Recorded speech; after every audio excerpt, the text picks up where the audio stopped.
Welcome to Washington, D.C. The Raptors trying to sweep the back-to-back. They've done a good job this year. 10-1 on the first night, 7-3 on the second night. A really important game against the Wizards. But Sherman, let's look back. Man, what a thrilling and exciting game in Brooklyn.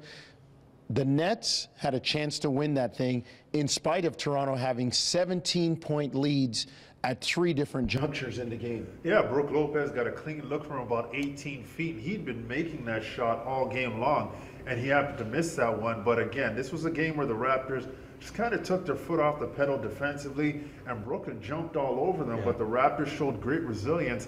And I tell you what, they were bolstered by the play of Amir Johnson. I thought he made a lot of winning plays.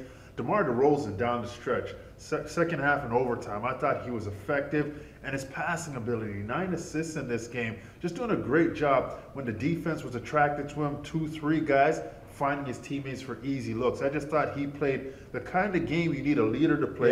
The guy who steps out there when the game's on the line and he makes plays. I thought DeMar did that for his team. A season-high 9 assists for DeRozan. The Raptors undefeated now, 6-0. When DeMar DeRozan has 4 or more assists in a game, Sherman. You talk about winning plays from DeMar and from Amir. How about the play he made? Toronto had settled for a lot of jump shots. DeMar decided, I'm going to take this thing to the basket. Late in the game, he and Amir run their pet play, that little two-man play, and he finds Amir for an easy layup. And then you talk about Amir keeping the ball alive, making winning plays. Patrick Patterson, another big part of that too. I really thought the front court did a great job. And again, battling bigger bodies. I think guys like Patrick Patterson and Amir Johnson, they do a great job from an energy perspective. And it's tough to match up with that energy. I thought they kept balls alive, second chance opportunities. Defensively, they completed a lot of possessions by scrapping out rebounds. And I really think even Jonas on his time on the floor, I thought he had some good moments. But overall, the front line for the Raptors, I thought, played a crucial role in terms of allowing this team to get those possessions that were desperate possessions. You know, the battle's going on, the fight is going, and guys have to find a way to get to that ball. I thought Amir and Patrick did a good job of that. All right, Sherman, let's look ahead to this game against Washington.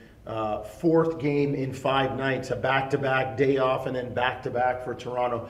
The real crunch, but this is a team that's nipping at their heels in the Eastern Conference, a team that they handled quite easily early in the year, beating Washington actually pretty badly in Toronto. The Wizards are a different team. It's going to be an important game, not just for seeding and standings, but you're talking about tiebreakers at the end of the year, too. Oh, absolutely. Now, this Washington team is a much different team. We saw what Atlanta looked like when they came to Toronto after becoming the Atlanta Hawks. And I think Washington, they've shown throughout the course of this season that they're a legit team.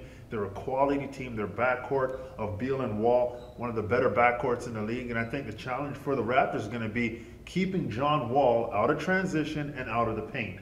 That's a difficult task for them, and they've got to step up. Second night of a back-to-back. You have Washington coming back off of a West Coast trip. There's some dynamics there, but the Raptors, hopefully with that win in Brooklyn, they're kind of buoyed. Their energy kind of stayed high, and they have a chance to compete at a high level against the Washington team that, hey, you want to make a statement in the Eastern Conference, you beat a team like Washington. Well, Washington won a playoff series last year. You know, you talk about Wall, screen and roll with Gortat. They got the veteran Paul Pierce. They shoot the ball well from distance. Going to be a terrific battle. You can see it. Sportsnet 360 at 7 o'clock and hear it on Sportsnet 590, The Fan, also at 7.